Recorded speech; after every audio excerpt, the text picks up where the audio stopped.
Acclame le Seigneur.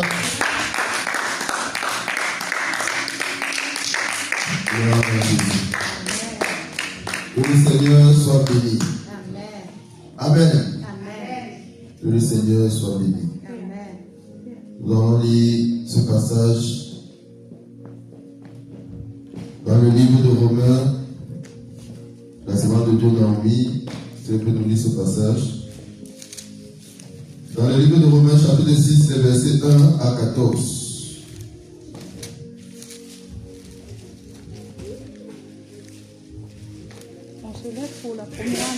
On se lève pour la lecture. Je rappelle que les enfants là, vous êtes aussi concernés par tout ce qui se fait à l'église. Est-ce que vous avez bien compris? Voilà, quand vous venez à l'église, ce n'est pas pour jouer. C'est pour prier, c'est pour écouter les enseignements. Amen.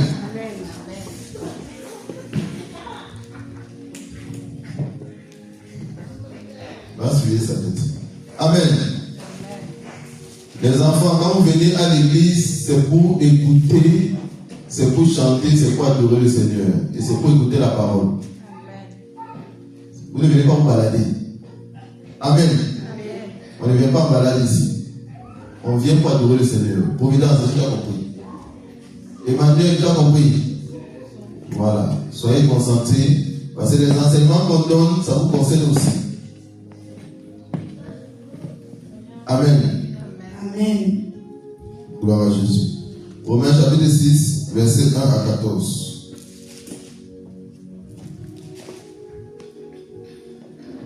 Romains chapitre 6, versets 1 à 14. Amen, amen. Je lis la parole de Dieu dans Romains 6, versets 1 à 14. Je lis avec révérence. Amen. Que dirons-nous donc? Que dirons-nous donc? Demeurions-nous dans le péché? Demeurions-nous dans le péché Afin que la grâce abonde? Afin que la grâce abonde. Le Seigneur pose la question. Est-ce que nous devons demeurer dans le péché afin que la grâce abonde? Parce qu'il y en a qui disent que nous sommes dans le temps de la grâce. Et que dans le temps de la grâce, bon, on peut pécher. Le Seigneur a déjà tout payé à la croix. Amen. Amen. Donc le Seigneur nous pose la question. Est-ce que parce que nous sommes dans le temps de la grâce, nous devons demeurer dans le péché? Oui. Nous qui sommes morts au péché. Nous qui sommes morts au péché. Comment vivrons-nous encore dans le péché? Comment vivions-nous encore dans le péché? Ignorez-vous que tous ceux qui avons été baptisés en Jésus-Christ est en sa mort que nous avons été baptisés. C'est en sa mort que nous avons été baptisés. Nous avons donc été ensevelis avec lui. Nous avons donc été ensevelis avec lui par le baptême en sa mort. Par le baptême en sa mort. Afin que comme Christ est ressuscité des morts par la gloire du Père, de même nous aussi, nous marchons en nouveauté de vie. Comme Christ est ressuscité des morts par la gloire du Père, de même nous aussi, nous marchons en nouveauté de vie. En effet, si nous sommes devenus une même plante avec lui par la conformité à sa mort, nous le serons aussi par la conformité à sa résurrection. Sachant que notre vieil homme a été crucifié avec lui. Notre vieil homme a été crucifié avec lui. Afin que le corps du péché fût détruit. Afin que le corps du péché fût détruit. Pour que nous ne soyons plus esclaves du péché. Pour que nous ne soyons plus esclaves du péché. Car celui qui est mort est libre du péché. Car celui qui est mort est libre du péché. Or, si nous sommes morts avec Christ, nous croyons que nous vivons aussi avec lui. Sachant que Christ. Si nous sommes morts avec Christ, nous croyons que nous vivons aussi avec lui. Sachant que Christ ressuscité des morts ne meurt plus. Sachant que Christ ressuscité des morts ne meurt plus. La mort n'a plus de pouvoir sur lui. La mort n'a plus de pouvoir sur lui. Car il est mort. Car il est mort. Et c'est pour le péché qu'il est mort une fois pour toutes. Il est revenu à la vie. Jésus-Christ de Nazareth est revenu à la vie. Et c'est pour Dieu qu'il vit. Et c'est pour Dieu qu'il vit. Les démons n'entendent, ils n'arrivent pas à entendre ça, ils n'aiment pas ça. Jésus-Christ de Nazareth est revenu à la vie et c'est pour Dieu qu'il vit. Oui. Ainsi vous-même. Ainsi vous-même. Regardez-vous comme mort au péché. Regardez-vous comme mort au péché. Et comme vivant pour Dieu en Jésus. Et comme vivant pour Dieu en Jésus. Notre Seigneur. Que le péché ne règne donc plus dans votre corps mortel. Que le péché ne règne donc plus dans votre corps mortel. Et n'obéissez pas à ces convoitises. Et n'obéissez pas aux convoitises de votre corps. Ne livrez pas vos membres au péché. Ne livrez pas vos membres au péché. Comme des instruments d'iniquité. Comme des instruments d'iniquité. Mais donnez-vous vous-même. Donnez-vous vous-même à Dieu. Comme étant vivant. Comme étant vivant. Et mort que vous étiez. Comme étant vivant de mort que vous étiez. Et offrez à Dieu. Et offrez à Dieu vos membres. Comme des instruments de justice. Comme des instruments de justice. Amen. Car le péché n'aura point de pouvoir sur vous. Car le péché n'aura point de pouvoir sur puisque vous. Vous êtes non sous la loi, mais sous la grâce. Puisque vous êtes non sous la loi, mais sous la grâce. On attend la parole de Dieu. Gloire à Jésus. Gloire à Jésus. Amen. Le Seigneur, en ce jour, nous invite à lire ce passage. Nous permet de lire ce passage afin que nous puissions un peu l'expliquer. Amen. Amen. Donc le Seigneur veut nous expliquer ce passage en ce jour. Le Seigneur, nous sommes dans les temps de la fin. Nous sommes à la fin de l'année 2025, selon le calendrier romain, le calendrier des catholiques. Amen. Amen. Amen. Vu que c'est le diable qui a trafiqué maintenant même les calendriers, il a trafiqué les temps, il a trafiqué les jours, il a trafiqué les mois, il a trafiqué les années. Amen. Et on aura le temps de le voir dimanche prochain lorsqu'on va parler des 7 fêtes de l'Éternel. Amen. Donc nous sommes en cette fin d'année. Et en cette fin d'année, nous savons que le diable depuis, on va dire, le mois de septembre, le fait qu'on bâtit des hôtels afin de détruire les enfants de Dieu. Amen. Le diable n'aime pas qu'on parle de ces choses. Ça l'énerve. Amen. Nous savons qu'en cette fin d'année, le diable bâtit des hôtels afin de détruire la vie des enfants de Dieu. C'est pour ça qu'en cette fin d'année, les appelés sont beaucoup attaqués. Les appelés sont beaucoup attaqués. Parce que quand le diable regarde ce monde ici, les premières personnes qui veulent tuer, ce sont les appelés. Parce qu'ils sont source de vie. Parce qu'ils sont appelés à libérer les âmes de la captivité, à sortir les âmes des prisons des ténèbres.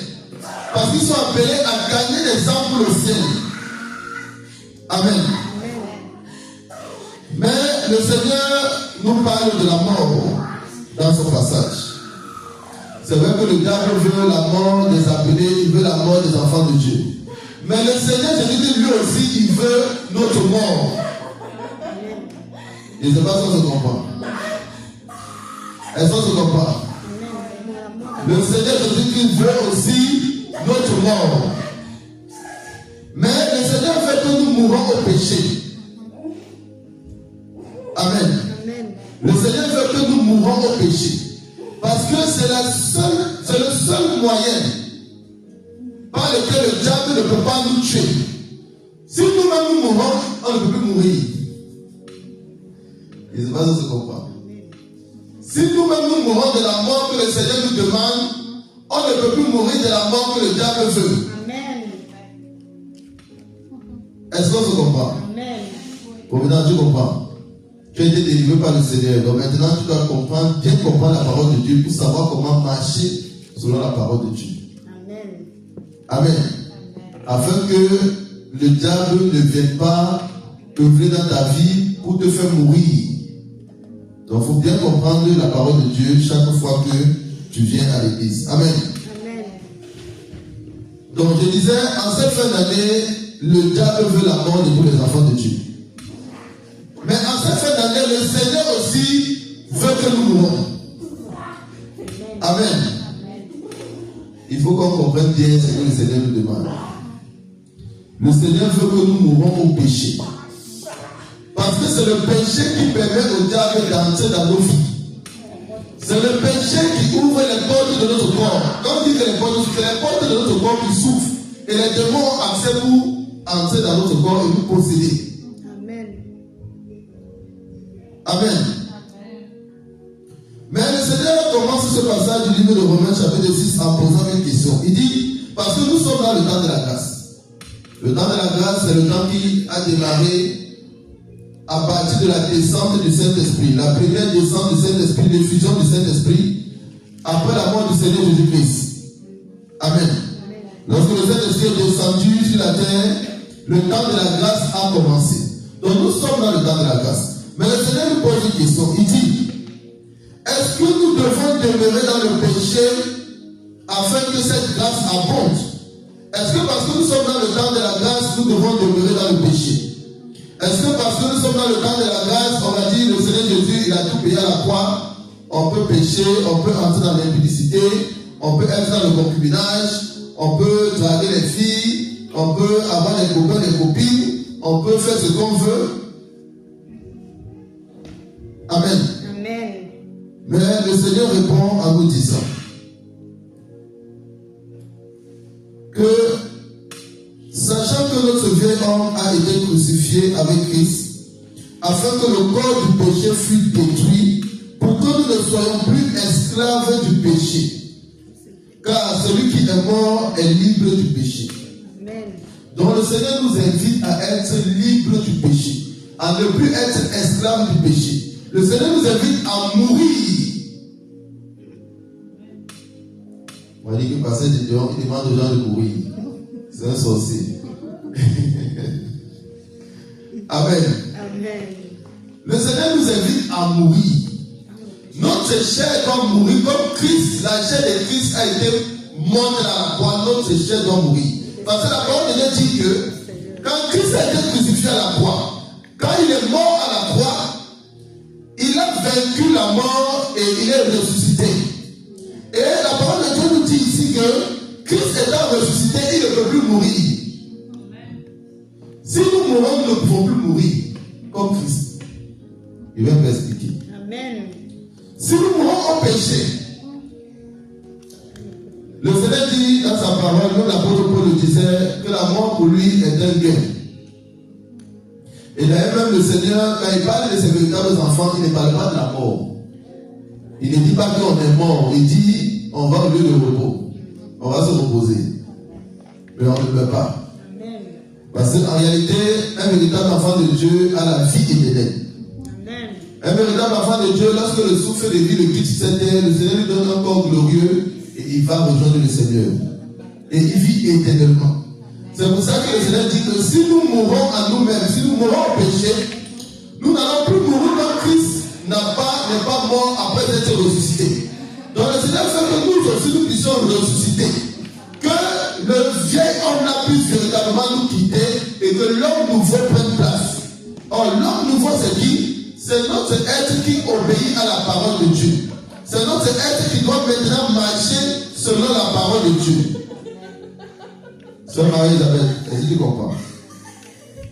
Quand on vient au Seigneur, notre ancienne personne, là, avant qu'on ne vienne au Seigneur, on doit lui laisser ses caractères, on doit lui laisser sa manière de faire, on doit lui laisser ses mauvais comportements, on doit se séparer de tout cela.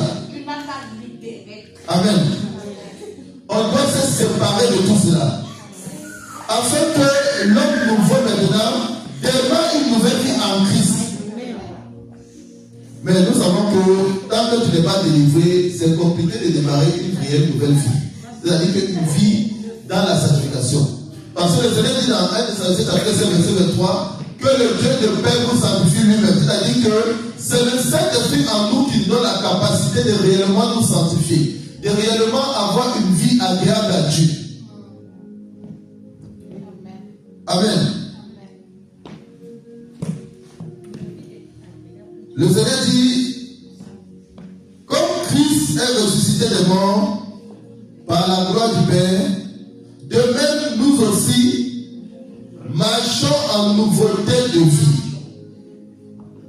Lorsque Christ est ressuscité, il a entamé une autre vie. Il n'était plus sur la terre. Il était maintenant au ciel. Ça veut dire que tout chrétien doit mourir en lui-même, doit renaître en lui-même. Et doit marcher en nouveauté de vie comme Christ. C'est-à-dire que de la même manière que Christ est au ciel, notre esprit doit être connecté au ciel maintenant. Je ne sais pas si quelqu'un comprend ça. Notre esprit doit maintenant être connecté au trône de Dieu. Notre esprit doit maintenant être en communion, en alliance avec le ciel, avec le Saint-Esprit, avec le trône de l'Éternel des armées, afin de marcher par l'esprit. Et c'est ça, marcher en nouveauté de vie. Amen, sœur Marie-Elisabeth. On doit marcher maintenant en nouveauté de vie lorsqu'on connaît Christ. Lorsqu'on vient à Christ, ce n'est plus pour avoir des anciennes habitudes qui ne glorifient pas le Seigneur. Lorsqu'on vient à Christ, on doit apprendre à laisser notre propre décision, notre manière de penser, notre manière de voir les choses. On doit laisser ça. Parce qu'en réalité, ce n'est que Christ qui connaît tout ce qui se passe, tout ce qui est bien de faire dans le spirituel. Amen. La parole de Dieu dérange. La parole de vérité dérange. Amen. Le Seigneur attend de nous que nous puissions marcher par son Esprit Saint. Amen. Le Seigneur attend de nous que nous ne soyons plus esclaves du péché. Le Seigneur attend de nous que nous ne soyons plus esclaves du péché. Le Seigneur dit dans sa parole, nous allons le lire. Si nous sommes morts avec Christ, nous croyons que nous vivons aussi avec lui. Sachant que Christ, ressuscité de mort, ne meurt plus. La mort n'a plus de pouvoir sur lui. Amen. Car il est mort, et c'est pour le péché qu'il est mort une fois pour tout. Il est revenu à la vie, et c'est pour Dieu qu'il vit. Donc lorsqu'on vient en Christ, on doit mourir au péché et on doit maintenant vivre pour Dieu. Il ne pas si on se comprend. Le Seigneur nous dit que de la même manière que Christ est ressuscité et qu'il vit pour Dieu, nous-mêmes nous devons maintenant vivre pour Dieu. Vivre pour Dieu, ce n'est pas facile. Ça ne veut pas dire que tout ce que Dieu demande de faire, tu vas faire ça, ça sera facile à faire, ou bien tu seras toujours content quand tu vas faire ça. Amen. Vivre dans l'obéissance n'est pas facile. Mais c'est quand ce n'est pas facile que le diable reconnaît si tu aimes véritablement Dieu. C'est quand Dieu te demande de faire, ce que Dieu te demande de faire est compliqué, difficile pour toi. Mais malgré le fait que c'est difficile, c'est Dieu, tu le fais quand même parce que tu veux être agréable à Dieu. C'est quand tu te comportes ainsi que le diable reconnaît que réellement tu aimes Dieu. Parce que malgré le fait que ta chair ne veut pas, ton cœur veut. Amen. Et tu forces ta chair à faire la volonté de Dieu. Comme l'apôtre Paul disait, je traite durement mon corps. Tous les apôtres combattaient avec le chair. Malgré le fait que l'apôtre Paul était rempli du Saint-Esprit, lui dit qu'il était durement son corps. C'est-à-dire que s'il n'était pas rigoureux dans son adoration, s'il n'était pas strict dans l'obéissance à la parole de Dieu, la chair devait à un moment donné prendre le dessus. Et le diable devait l'avoir dans les sentiments. Le diable devait l'avoir dans les réactions charnelles. Amen. Donc, le titre de l'enseignement de ce jour, c'est mourir au péché afin de vivre en Christ. Parce que ce n'est qu'en mourant au péché que nous allons vivre en Christ. Or, lorsqu'on vit en Christ, on vit éternellement. Même le Seigneur Jésus-Christ, pour avoir la vie, il est parti mourir d'abord. Il était sur la terre comme nous sommes sur la terre. Avant d'avoir la victoire sur le monde des ténèbres. Parce que la parole de Dieu nous dit qu'après sa mort, il est descendu dans le séjour de mort, il a arraché les clés de la mort. Il a arraché les clés du séjour de mort. C'est synonyme de victoire sur la mort. Le Seigneur a vaincu la mort. Mais avant de vaincre la mort, qu'est-ce qu'il a fait? Il n'était pas sur la terre, il est parti descendre dans le séjour de mort. Non. Il est d'abord allé à la croix. Il a d'abord subi les persécutions. Il a d'abord subi les insultes. Il a d'abord subi les oppressions. Il a été chicoté. Il a été flagellé. Il a été insulté. On lui a craché dessus. Amen. Il a été rejeté. Mais dans tout ça, il est resté obéissant jusqu'à la croix. Il est resté obéissant jusqu'à ce que sa chair a été complètement crucifiée. Jusqu'à ce que sa chair était morte. Et c'est après ça qu'il a eu la victoire sur les œuvres des ténèbres. C'est après ça qu'il a eu la victoire sur la mort. Et le parcours de Christ, le parcours de notre Seigneur sur la terre, c'est le parcours que tous ses disciples doivent, tout le monde doit passer par là pour aller au ciel. Christ étant sur la terre, il n'a pas décollé, il est parti directement au ciel. Je ne sais pas si on comprend ce qui se passe. Le Seigneur Jésus-Christ, pour aller au ciel, il n'a pas décollé, il est parti au ciel. Il a subi toutes ces persécutions. Donc en tant que chrétien, le Seigneur dit, le disciple n'est pas plus grand que le maître. Le Seigneur Jésus qui lui-même étant sur la terre, il a dit ça sur la peau. Que vous qui êtes disciple n'êtes pas plus grand que moi. C'est-à-dire que tout ce que j'ai subi là, il dit, moi qui suis le bois vert, regardez ce que l'on fait au bois vert. Combien de fois vous? Et on a vu la vie des apôtres. Les apôtres sont là en prison. Peut-être ils étaient remplis du Saint-Esprit. L'apôtre Paul était en prison avec Silas. Il y a des apôtres qui ont été chicotés. On les a mis en prison, on les a fouettés, on les a chicotés à cause de Christ. Il y a des apôtres qui sont même morts, on les a décapités. Jean-Baptiste a été décapité. Il y a des apôtres qui ont eu des morts atroces à cause de Christ. Il y a des apôtres qui ont subi des épreuves à cause de Christ. Donc, lorsqu'on vient à Christ, on doit comprendre que on est obligé de passer par là. On aura le moment on aura le temps d'enseigner sur le brisement. Parce que tout ça, c'est le brisement. Sans un brisement, l'on ne peut aller au ciel. Amen. Donc, si tout enfant de Dieu veut avoir la victoire sur les œuvres des ténèbres, veut avoir la victoire sur la mort, il doit mourir au péché. Péché là, il ne faut pas aimer ça. Il ne faut pas aimer le péché. Amen. Qu'est-ce qu'il vient de dire, Providence? Oui, il ne faut pas aimer le péché. Amen.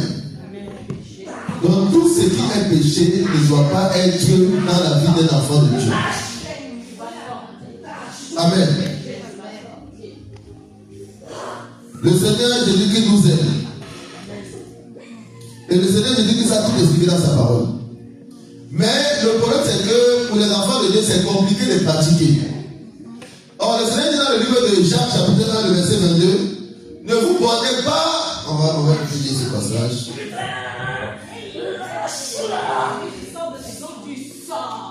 On va lire ce passage dans le livre de Jacques chapitre 1. Jacques chapitre 1 le verset 22. Le Seigneur dit, mettez en pratique la parole et ne vous bornez pas à l'écouter en vous trompant vous-même par de faux raisonnements. Amen. Mettez en pratique la parole et ne vous bornez pas à l'écouter en vous-même, en vous trompant vous-même par de faux raisonnements. Qu'est-ce que ça veut dire? Tous les enseignements que vous recevez par la grâce de Dieu, vous devez les mettre en pratique. Tous les enseignements que nous recevons de la part du Seigneur, nous devons les mettre en pratique. Le Seigneur nous enseigne comment? Il nous enseigne à l'église, à travers les serviteurs et les servants de Dieu qui viennent donner les enseignements. Le Seigneur nous enseigne directement, lui-même il nous enseigne. Lui-même, il nous donne les directives. Ça, c'est la parole de Dieu. Amen. Le Seigneur nous enseigne à travers la vie même des gens. Mais tout est contenu dans sa parole. Tout est contenu dans sa parole. Et tout ce qui est écrit dans la parole de Dieu, nous devons la pratiquer. Que ça nous plaise ou pas, que ça nous plaise ou pas, on doit la pratiquer. Si le Seigneur dit qu'il faut pardonner à ton frère, peu importe ce que ton frère t'a fait. C'est vrai, il t'a fait du mal, ton cœur a mal. Mais tu dois pardonner. Amen. Ça ne sera pas facile. Mais il faut pardonner. Il ne faut pas dire que bon, je peux pardonner à tout le monde, mais sauf à celui-là. Ou bien je peux pardonner à tout ce qu'on me fait, mais ce que la personne m'a fait, l'autre là, je ne peux pas pardonner. Non, non, non, non, non. Quand tu contentes de le condamner. Or, le Seigneur dit, vous serez jugés de la même manière que vous-même vous jugez les autres. Donc, si toi tu ne pardonnes pas quelqu'un, tu le condamnes, ça veut dire que comme tu es condamné, tu ne peux pas aller au ciel. Le Seigneur dit dans sa parole dans le livre de Matthieu 5, heureux les miséricordieux car ils recevront miséricorde. Si toi-même tu n'es pas miséricordieux, si tu ne pardonnes pas aux autres, Dieu ne peut pas te pardonner. Il ne peut pas t'accorder sa miséricorde. Amen. Donc le Seigneur nous invite en cette fin d'année à mourir au péché, afin de réellement vivre en Christ. La parole de Dieu déclare, lorsque Christ nous a affranchis, nous sommes réellement libres. Amen. Mais comment Christ nous a affranchis? En nous délivrant et en nous enseignant sa parole, en nous sanctifiant davantage, afin d'avoir une vie agréable à lui. Amen. Gloire à Jésus. Gloire à Jésus. Nous devons mourir au péché. Et le Seigneur dit au verset 11 dans le livre de Romains 6, ainsi vous-même, regardez-vous comme mort au péché et comme vivant pour Dieu en Jésus-Christ. Que le péché ne règne donc point dans votre corps mortel et n'obéissez pas à ses convoitises. Que le péché ne règne donc point dans vos corps mortels et n'obéissez pas à ses convoitises. Et le Seigneur a commencé par ça en disant, mais est-ce que c'est parce que nous sommes dans le temps de la grâce que l'on doit vivre dans le péché? Et le Seigneur nous répond. Il dit, que le péché ne règne donc point dans votre corps mortel et n'obéissez pas à ses convoitises. Donc tous les enseignements qui disent que nous sommes dans le temps de la grâce, bon, le Seigneur nous paye à la croix de Golgotha, on peut pécher, il n'y a pas de problème. Bon, je pense qu'ils n'ont pas lu ce passage, ou bien ils font exprès. Amen. Ce n'est pas parce que nous sommes dans le temps de la grâce, on aura un enseignement même bien spécifique sur le temps de la grâce. Mais ce n'est pas parce que nous sommes dans le temps de la grâce que nous allons faire n'importe quoi. Parce que le Seigneur dit dans l'Apocalypse que rien de souillé n'entrera dans la nouvelle Jérusalem. Or, le plan du Seigneur pour l'humanité, c'est la nouvelle Jérusalem. Amen. Et nous vivons sur la terre pour aller à cette nouvelle Jérusalem-là. Nous vivons sur cette terre pour habiter avec le Seigneur dans la nouvelle Jérusalem. Amen. Et nous tous, tout enfant de Dieu, doit vivre pour aller dans cette nouvelle Jérusalem. Mais le Seigneur dit que dans cette nouvelle Jérusalem, rien de souillé n'y entrera. C'est pour ça qu'il nous dit ici que le péché ne règne donc point dans votre corps mortel et n'obéissez pas à ses convoitises. Nous devons dépouiller notre cœur de toute convoitise. Quand le Seigneur dit n'obéissez pas aux convoitises du péché, qu'est-ce que ça veut dire? Ça veut dire que tous les péchés là que tu ne veux pas laisser, dans l'esprit, tu es en train de convoiter ce péché. Ton cœur convoite ça. Le fait de commander un péché ne veut pas dire que, oh, j'aime trop le péché. Non. Mais si tu vis dans un péché que tu ne peux pas laisser, dans l'esprit, ton cœur a convoité ce péché. Amen. Si, au lieu de faire la volonté de Dieu, tu fais la volonté d'un homme, dans l'esprit, ton cœur convoite ce péché d'idolâtrie. Je ne sais pas si on se comprend. Les choses dans l'esprit, ce n'est pas les sentiments. Il va bien expliquer ça. Les choses dans l'esprit, ce ne sont pas les sentiments. Si tu es rempli d'orgueil et que tu ne veux pas travailler pour que l'orgueil te quitte, dans l'esprit, tu convoites ce péché d'orgueil. Donc, quand tu convoites ce péché d'orgueil, bon, dans le monde, quand on convoite un homme, ça veut dire quoi? Ça veut dire qu'on veut que cet homme-là soit avec nous. Donc, si tu ne veux pas prier, si tu ne veux pas agir pour laisser l'orgueil, dans l'esprit, tu es en train de dire que tu convoites le péché de l'orgueil. Donc, quand tu convoites le péché de l'orgueil, le démon qui est rattaché à ce péché, tu es en train de lui dire, je veux que tu viennes être avec moi. Donc, lui, il vient. Même si tu n'as pas appelé son nom, même si tu ne comprends pas comment il s'appelle. Tu n'as pas besoin de connaître comment il s'appelle.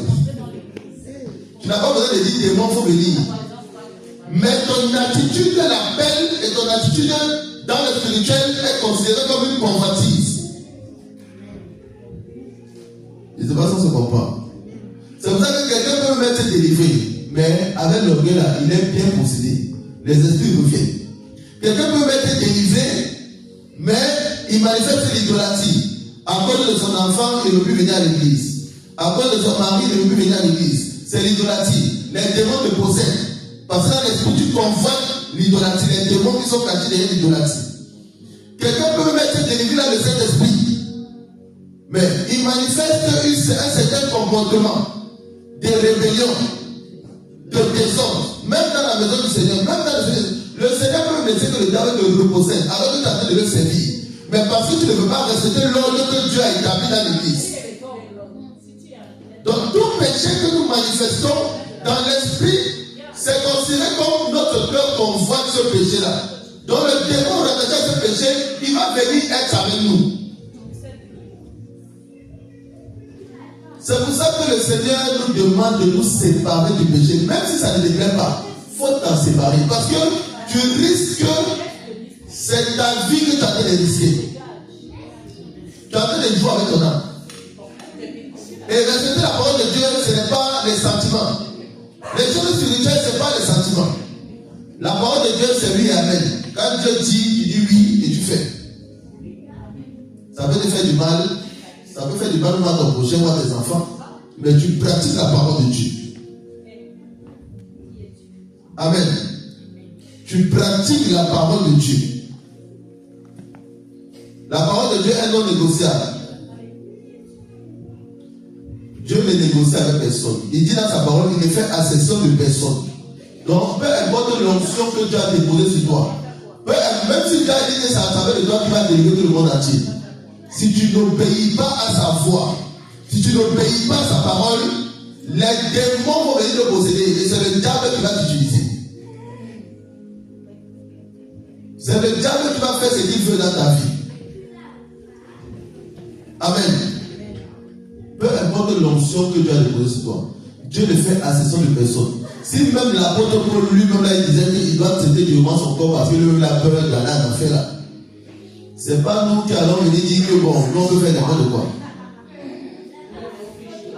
Quand l'apôtre Paul prenait un mouchoir, il essuie un peu la sueur, il déposait. Quand les gens étaient malades, il venait toucher son mouchoir et il guérissait. Il n'avait pas besoin de prier. Regardez la dimension de l'onction. Il n'a pas besoin de dire au nom de Jésus, il n'a pas besoin de parler. Sa sueur guérit les malades. Yeah. Amen. Il prie les porteurs se lèvent, tout de suite il marche. Quand l'apôtre Pierre a prié là, le porteur n'a pas dit que bon, le porteur n'a pas dit attends, j'essaie un peu, il fait un peu comme ça. Avant de marcher, après quelques minutes, la parole de Dieu dit que quand les apôtres ont dit à cet homme important, lève-toi et marche. La parole de Dieu dit que d'un bond, il s'est levé et il s'est mis à marcher. Amen. Délivrance instantanée. Mais eux-mêmes, ils disent qu'ils sont forcés de crucifier les envies, les convoitises de la chair. Parce que malgré le fait que Dieu les utilise à cette dimension, ils s'amusent, ils ne vont pas au ciel. Ce n'est pas l'onction qui conduit au ciel. C'est l'obéissance totale à la parole de Dieu. Amen. Amen. Il ne faut pas que les enfants là aillent détruire les Amen. Amen. Donc, nous devons véritablement obéir à la parole de Dieu. Nous devons obéir à la parole de Dieu. Peu importe si c'est difficile. Le Seigneur dit il prend plaisir à l'obéissance. Il prend plaisir à l'obéissance. Il dit l'obéissance vaut mieux que le sacrifice. Si on refuse d'obéir à Dieu, tout ce qu'on fait pour Dieu là, on a intérêt à se sacrifier pour rien. Ce n'est même pas comptabilisé au ciel. Tout ce que nous faisons pour Dieu est comptabilisé au ciel à partir du moment où nous avons une vie d'obéissance. À partir du moment où ton nom est écrit là-bas au ciel. Si ton nom n'est pas écrit au ciel, tu travailles pour emmagasiner quelques trésors au ciel. Tu n'as même pas de place là-bas. Ton nom n'est même pas, on ne te reconnaît même pas là-bas. Amen. Amen. Quand tu n'es même pas reconnu au ciel, tout ce que tu fais pour le Seigneur, tu ne peux emmagasiner aucun trésor au ciel. Ton nom n'est même écrit là-bas. Mais le Seigneur nous invite à amasser des trésors dans son royaume. Mais nous ne pouvons amasser des trésors au ciel qu'en n'ayant pas, en étant déjà inscrit comme héritier du royaume. Or, pour être inscrit comme héritier du royaume, il faudrait que nos noms soient écrits dans le livre de vie. Il faudrait que nos noms soient écrits dans le livre de vie. Mais lorsque les apôtres étaient avec le Seigneur et qu'ils avaient chassé les démons, ils étaient contents. Le Seigneur a dit, ne vous réjouissez pas que les démons vous soient soumis. Mais réjouissez-vous plutôt que vos noms soient inscrits dans le livre de vie. Parce que c'est à partir du moment où ton nom est inscrit dans le livre de vie que si tu meurs, tu vas au ciel. Parce que tu es reconnu là-bas.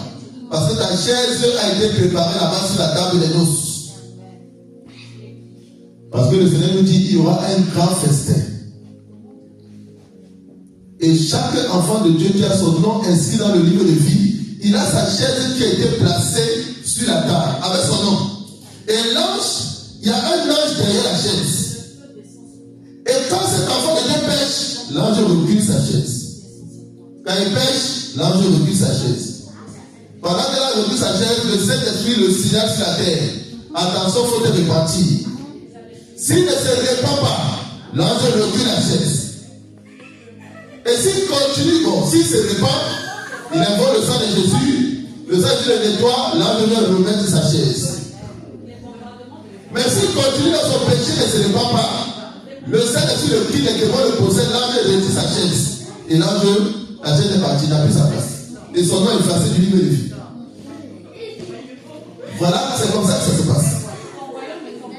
Donc veillons à ce que notre chaise soit toujours à côté de la table des noces. Lors de notre repas que l'on aura avec le Seigneur. Mais comment veiller à ce que cette chaise-là, sur laquelle est inscrit ton nom, soit sur la table? Tu dois d'abord te délier, tu dois d'abord voir le Saint-Esprit. Parce que le Seigneur dit que le Saint-Esprit est le gage que Dieu nous a donné pour hériter le royaume des cieux. Donc, quiconque n'a pas le son du Saint-Esprit-là, il ne peut pas aller au ciel. C'est pour ça qu'on invite tout le monde à venir faire la délivrance. La délivrance, c'est la base de tout. Parce que tu ne peux pas venir à l'église, tu adores le Seigneur et ton nom ne est pas là-bas au ciel. Tu n'es même pas reconnu là-bas. Tu es ici physiquement dans la maison de Dieu, mais là-bas, dans l'esprit, tu n'es pas reconnu. C'est pour ça qu'on invite les gens à venir faire leur délivrance. Libérez-vous, donnez du temps, venez faire votre délivrance. Nous avons veillé de prière le 26 décembre. Le 26 décembre, une veillée de prière.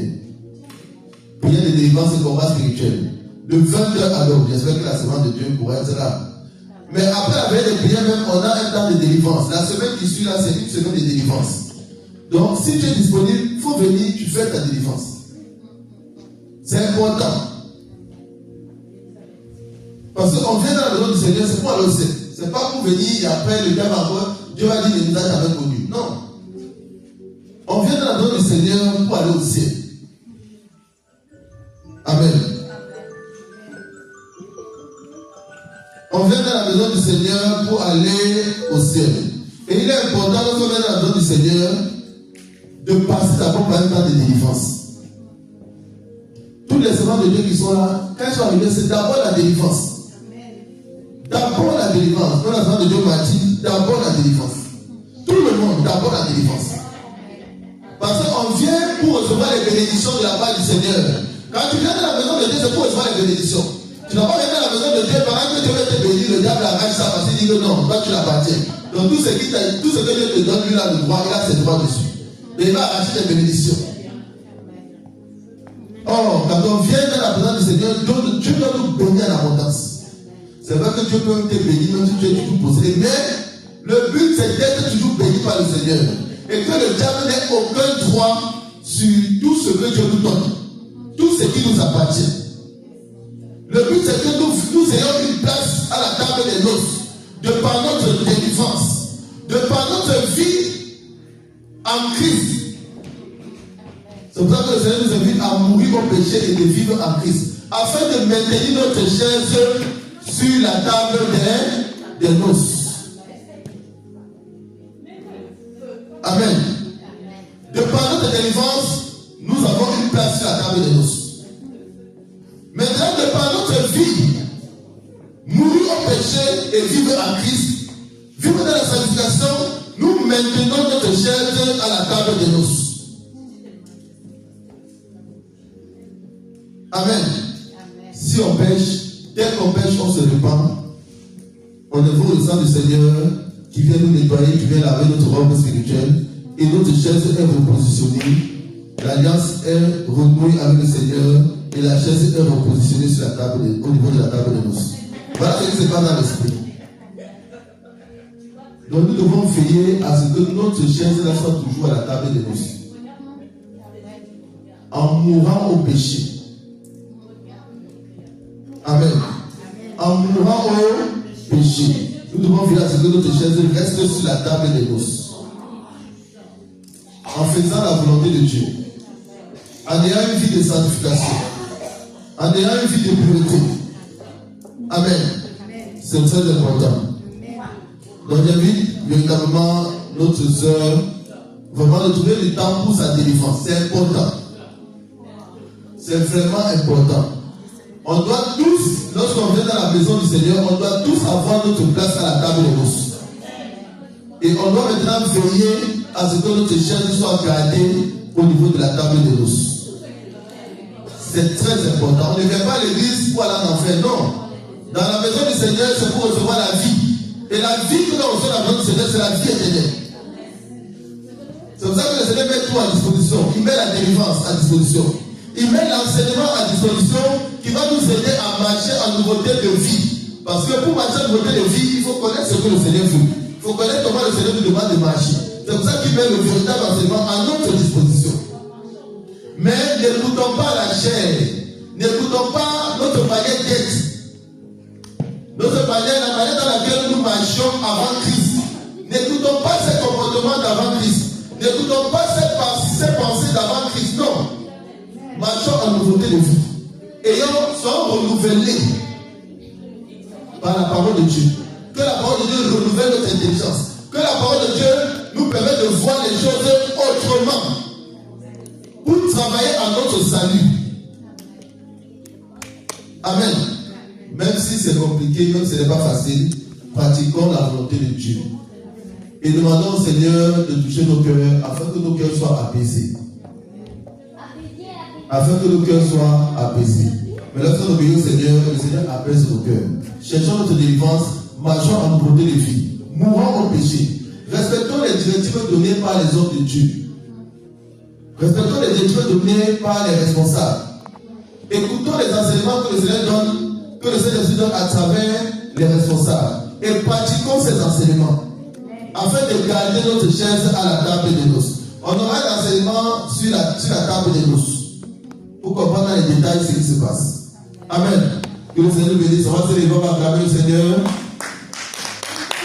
Et on va passer dans notre temps de dîmes et les offrandes. Dans notre temps de dîmes et les offrandes. Et la chante Mathilde va nous accompagner dans ce temps. Je vais taper la batterie. Je vais taper. Amen.